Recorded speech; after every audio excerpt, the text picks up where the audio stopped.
सहारनपुर का पोस्टर विवाद अब जनपद सहारनपुर से चलकर सीधा लखनऊ की सियासत तक पहुंच गया है। थोड़ा सा मैं आपको बता दूं, श्रावण मास का महीना है और श्रावण मास के महीने में पवित्र गंगा जल लेकर शिव भक्तों को जिस प्रकार बधाई देने के लिए तमाम बड़े बड़े नेताओं ने, सत्ता पक्ष के नेताओं की बात करें चाहे विपक्ष के नेताओं की बात करें, बधाई देने के लिए बड़े बड़े पोस्टर चस्पा किए। मगर ऐसा हुआ अम्पाला रोड पर जिस प्रकार सहारनपुर देहात विधायक का आशु मलिक का एक पोस्टर लगा, उसको रातों रात फाड़ दिया गया। फिर दोबारा पोस्टर लगा, फिर उसको फाड़ दिया गया। अब फाड़ने वालों का तो नहीं मालूम पड़ा कि आखिरकार फाड़ने वाले कौन लोग थे। इसका सीधा सीधा आरोप इमरान मसूद साहब जो यहाँ के मौजूदा एमपी हैं उन पर लग रहा है। बात करने के लिए मेरे साथ मौजूद हैं वरिष्ठ समाज सेवी और प्रवक्ता डॉक्टर राकीब अंजुम साहब। राकीब अंजुम साहब, पहले आपका स्वागत है हमारे चैनल। बहुत बहुत शुक्रिया। राकीब साहब, कैसे देखते हैं इस प्रकरण को? अब तो ये लखनऊ की गलियों तक भी फैल चुका है प्रकरण और सीधा सीधा आरोप एमपी इमरान मसूद साहब पर लग रहा है। देखिए, पहले तो मैं ये अर्ज़ कर दूं कि इमरान मसूद साहब पार्लियामेंट के जो कल से शुरू हुई थी उससे पहले साउथ इंडिया के दौरे पर थे जी। अब वो पार्लियामेंट के अंदर हैं। मैंने ये देखा है सहारनपुर की इस फिज़ा में कि कोई भी मामला हो, कुछ चंद मुट्ठी भर लोग हैं जो टारगेट करते हैं इमरान मसूद को। हालांकि इमरान मसूद का ना तो कुछ बिगाड़ सकते, चूँकि हमारा ईमान है कि वह तो इज़्ज़ो मंतशा व तो ज़िल्लो मंतशा।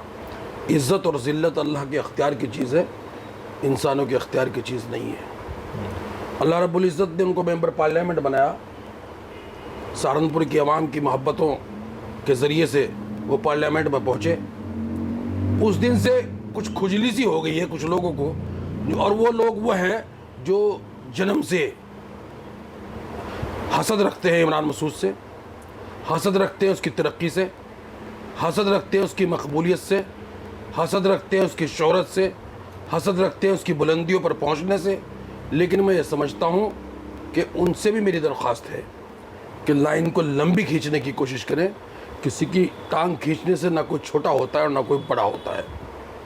चूँकि यह आदमी का काम है, सियासत फील्ड में रह कर के जो आदमी लोगों की परेशानी, दुख और सुख में काम रहता है, वही लोगों के दिलों में हुकूमत करता है। और इमरान मसूद एक नाम नहीं बल्कि एक तहरीक, एक आंदोलन है। वो लोगों के, सहारनपुर की आवाम के लोगों के दिलों में बसा हुआ है। चंद मुट्ठी भर लोगों के छोटा सा इल्ज़ाम लगाने से ये कोई, उस पर कोई फ़र्क नहीं पड़ता। हाँ, मैं ये कहना चाहता हूँ कि बहुत ख़राब हरकतें जिसने भी की है ख़राब हरकत है, लेकिन इसमें इमरान मसूद को घसीटना, मैं समझता हूँ कि आखिर वो कौन सा संदेश देना चाहते हैं। आपने देखा होगा आशु मलिक ने अपने ही ऑफिशियल पेज पर एक टिप्पणी भी करी, हालांकि नाम तो जाहिर नहीं किया है। तमाम जनता से गुजारिश करी है कि आपको जनता ने मौका दिया, आप जनता के 5 साल काम कीजिए, ऐसी हरकतें मत कीजिए। साफ तौर से इशारा भी किया है उन्होंने बातों बातों में। मुझे बहुत अफसोस है, तो मैं बहुत अफसोस कर रहा था कि जो महानायक होगा वो इतनी छोटी चीज़ बोलेगा, तो मैं नहीं सोचता कि उसका मैयार क्या होगा। आखिर उसको अपने स्टेटस का ख्याल रखना चाहिए। हमारे लिए भी सम्मानीय है, वो हमारे विधायक हैं, हमारी विधानसभा के हैं, तो मैं नहीं समझता कि उनको इस पर ज़बान खोलनी चाहिए थी। ये तो सही मायने में उचक्कों की लड़ाई है, इसमें बुर्दबार आदमी को इस तरह हिस्सा नहीं लेना चाहिए। डॉक्टर साहब, क्या आपको नहीं लगता 2023 के निकाय चुनाव के अंदर जो एक लकीर दोनों के बीच हो गई थी, फिर वो गठबंधन 2024 में ख़त्म हुई, एक साथ बंद साझा किया, चुनाव प्रचार भी किया, तमाम प्रेस वार्ता करी, अब वही चीज़ें फिर दोबारा 2023 की दोबारा फिर लौट कर आ रही हैं? देखो, इमरान मसूद वो शख्स है जो अपने दिल में कोई बात नहीं रखता। अपने कंधों पर बिठा करके गांव कूचा ढानी घूम करके इमरान मसूद ने, जब समाजवादी पार्टी में थे तो जनाब आशु मलिक साहब का भी, और जो भी समाजवादी पार्टी के और कैंडिडेट थे, उनके लिए घर घर जाकर के प्रचार करने का काम किया। और अल्लाह का शुक्र है कि आज वो विधानसभा में हैं, अल्लाह उनको मुबारक हो, हम भी मुबारकबाद पेश करते हैं। वो विधानसभा में बैठे हुए हैं, और अगर इमरान मसूद के अंदर 2023 की कोई तलखी दिल के अंदर होती तो वो उनके लिए काम क्यों करते। इमरान मसूद कभी दिल में रखने वाला इंसान नहीं है। नहीं, हालांकि 2024 में तो खुद समाजवादी पार्टी के तमाम विधायकों की बात करें, एमएलसी साहब की बात करें, खुद चुनाव प्रचार किया है, तमाम हमने खुद प्रोग्राम्स ऐसे देखे हैं। और अब तो कल बिलाल साहब ने भी एक शायरी भी भेजा है शायरी के माध्यम से, चैनल शायद आपने सुना हो जी। कि पिछड़े समाज का बच्चा हजम नहीं हो रहा इमरान मसूद साहब को। आज जो समाजवादी पार्टी के राष्ट्रीय अध्यक्ष अखिलेश यादव के साथ बैठते हैं तो एक इमरान मसूद साहब इन चीज़ों को हजम नहीं कर पा रहे हैं, ऐसा कहा है बिलाल साहब ने। देखो बिलाल मेरा भाई है, मैं उसके बारे में तो कुछ नहीं कहूँगा, सबको बोलने का अख्तियार है, लोकतंत्र है, सबको आज़ादी है, मगर अल्हम्दुलिल्लाह मैं पक्का और सच्चा मुसलमान हूँ। मेरा यकीन ना इमरान मसूद पर, मेरा यकीन ना आशू मलिक पर, मेरा यकीन ना बिलाल पर, मेरा यकीन है आखिरी नबी मोहम्मद मुस्तफ़ा सल्लल्लाहु अलैहि वसल्लम के उस आखिरी खुतबे पर, जिसमें उन्होंने मस्जिद नबी में खड़े होकर के कहा था कि मुसलमानों सुन लो, आज तुम पर दीन मुकम्मल हो गया।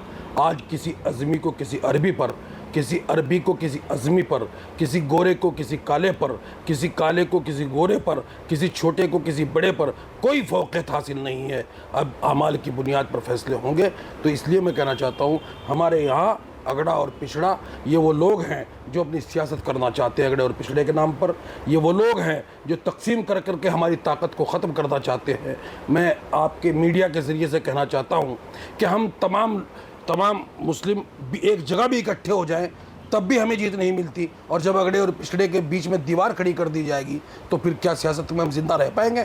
तो ये वो लोग हैं जो सिर्फ अपनी सियासत चमकाना चाहते हैं। हमारे यहाँ अगड़े और पिछड़े का कोई कॉन्सेप्ट नहीं है, हम तमाम तर लोग बहैसियत मुसलमान हैं। आप कहते हैं कि इमरान मसूद साहब ने खुद कंधे से कंधा मिलाकर आशू मलिक का साथ दिया है, उमर अली खान का साथ दिया है, तमाम ऐसे नेताओं का साथ दिया है, मगर आशू मलिक साहब ये कहते हैं, फिर उनके समर्थक कहते हैं कि आशू मलिक साहब जो चुनाव जीते सिर्फ अपने दम पर जीते हैं और पार्टी के दम पर जीते हैं। देखिए वो उनका सोचना है, हमारा काम था उनके लिए मेहनत करना, मेरे नेता का काम था उनके लिए मेहनत करना। अब वो अपनी वजह से जीते या इमरान मसूद की वजह से जीते या किसकी वजह से जीते, उस बहस में मैं जाना भी नहीं चाहता हूँ। मैं उस बहस में जाना नहीं चाहता हूँ, क्योंकि अल्लाह ने उनको जीत नसीब कर दी, वो उनको मुबारक।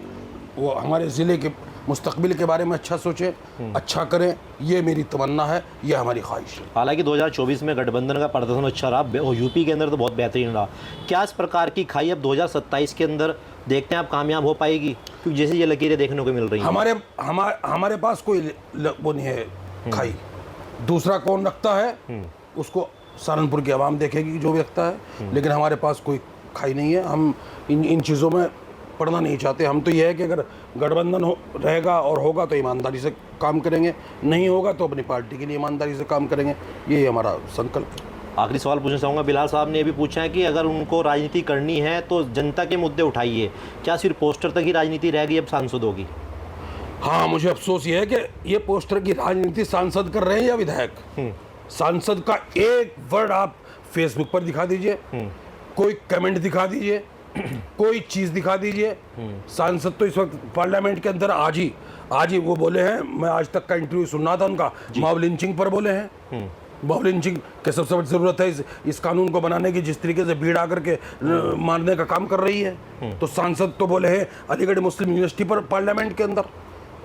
सांसद तो बोले हैं जो छत्तीसगढ़ में 3 वो लोग मार दिए गए थे उनके बारे में पार्लियामेंट के अंदर।